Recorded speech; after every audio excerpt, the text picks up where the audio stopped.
నమస్కారం. నమస్తే అమ్మా. అన్నగారు, ఇప్పుడు ప్రెసెంట్ మనకి సమాజంలో చూస్తే ఆడపిల్లలు కొంతమంది పేరెంట్స్ ఆడపిల్లని చాలా గారాబంగా పెంచుతారు. అది పక్కన పెడితే కొంతమంది ఆడపిల్లలకి ఎలా ఉంటుందంటే ఇంట్లో సపోర్ట్ ఉండదు.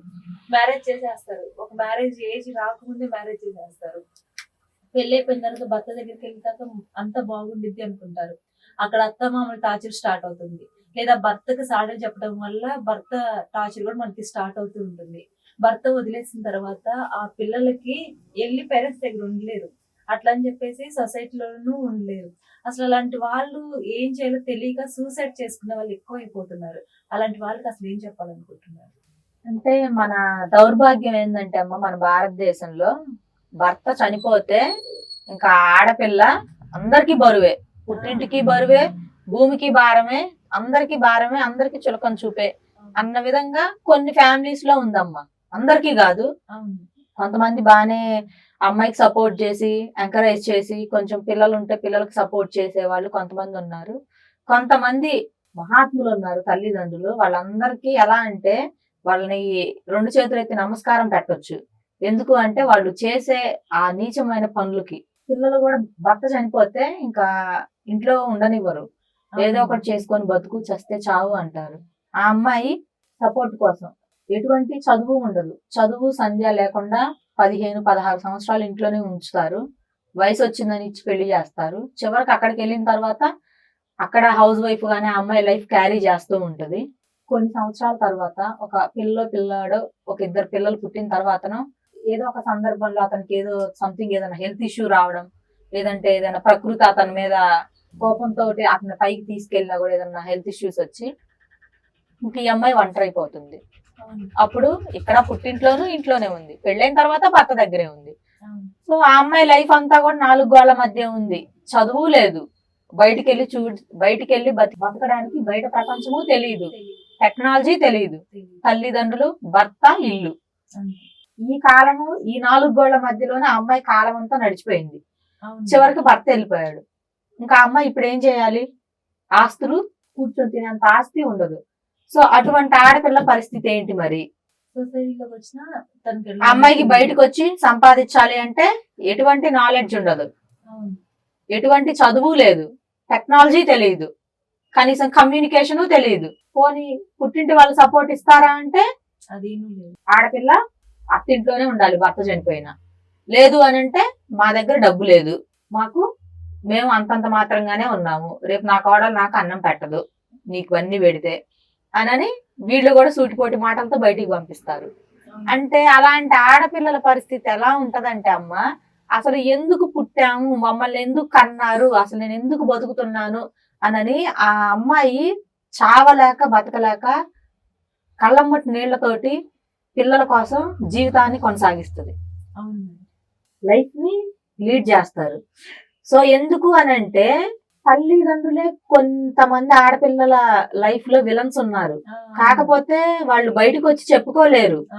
వాళ్ళు కనీసం నువ్వు ఇంటికి రానివ్వకపోయినా కనీసం ఒక చిన్నపాటి చదువు అని చెప్పించుండాలి.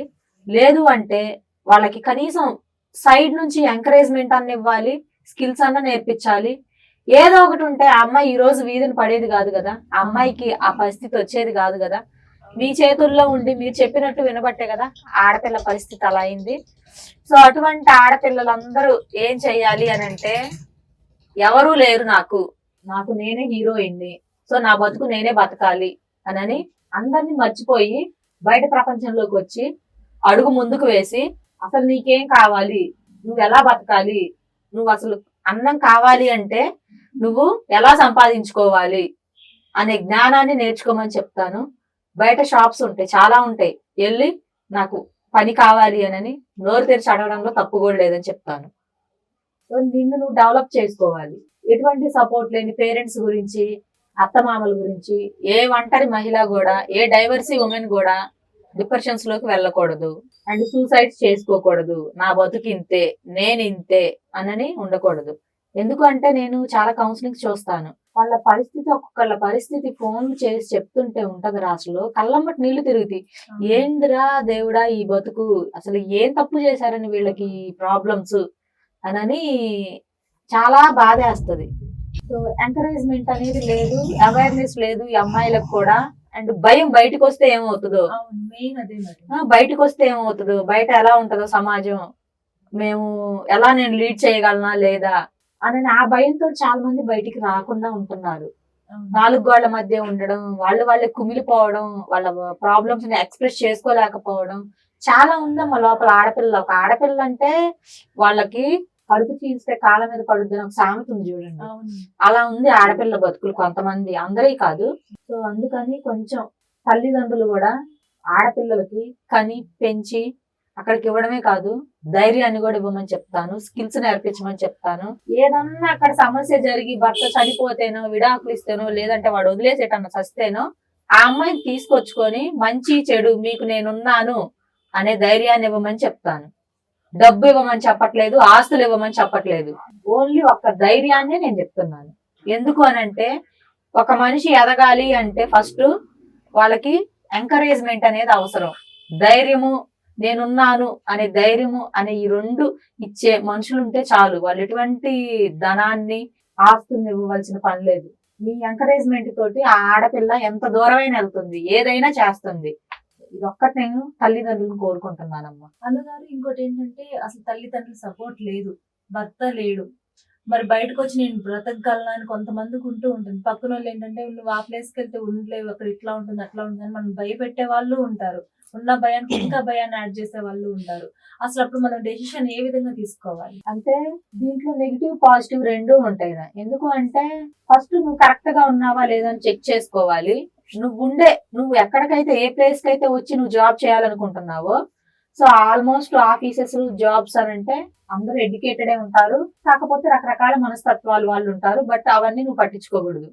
వాళ్ళు నీ గురించి నెగిటివ్ గా పక్కన మాట్లాడుతున్నట్లు నువ్వు విన్నా కూడా నువ్వు వాళ్ళతో నవ్వుతానే మాట్లాడాలి. అప్పుడే నువ్వు ముందుకు రాగలవు.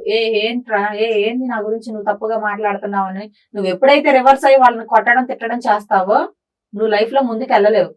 వాళ్ళు నీ గురించి నెగిటివ్ గా మాట్లాడిన ఆ మాటల్ని నువ్వు క్యాచ్ చేసుకొని, సో వాళ్ళతో కమ్యూనికేషన్ అనేది నువ్వే డిసైడ్ చేసుకోవాలి, వాళ్ళతో ఎలాంటి కమ్యూనికేషన్ ఉండాలి అని.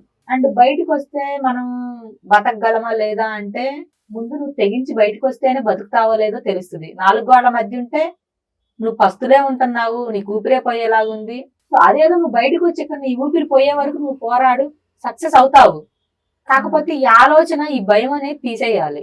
ఎందుకంటే నువ్వు మంచి పని చేయడానికి, నువ్వు లైఫ్ లో సక్సెస్ అవడానికి వస్తున్నావు. నువ్వు ఏదన్నా తప్పుడు బిజినెస్ చేయడానికి రావట్లేదు, ఏదన్నా ఇల్లీగల్ అఫైర్స్ మెయింటైన్ చేయడానికి రావట్లేదు, నీ కెరీర్ కోసం, నీ లైఫ్ కోసం వస్తున్నావు. కాబట్టి సో మనసులో నేను చెయ్యగలను అన్న దృఢ సంకల్పంతో అడుగు వేయండి. ఏ పనైనా చేయమ్మా, తప్పులేదు. పేపర్ అయినా వేయి, తప్పులేదు. నా దృష్టిలో ప్రతి వర్క్ కూడా ఇంపార్టెంటే. రోడ్డు పక్కన ఒక చిన్న బండి మీద బజ్జీలు, బోండాలు అమ్ముకో, తప్పులేదు. లేదంటే డిమార్ట్ లో వర్క్ చేయి, నీకు ఎటువంటి ఎడ్యుకేషన్ లేకపోతే. లేదంటే క్లీనింగ్ వర్క్ చేయి. క్లీనింగ్ వర్క్ చేసే వాళ్ళు 20,000 to 30,000 సంపాదిస్తున్నారు. అంటే ఒక్కొక్కళ్ళు ఒక్కొక్క ఆర్ట్ ఉంటది.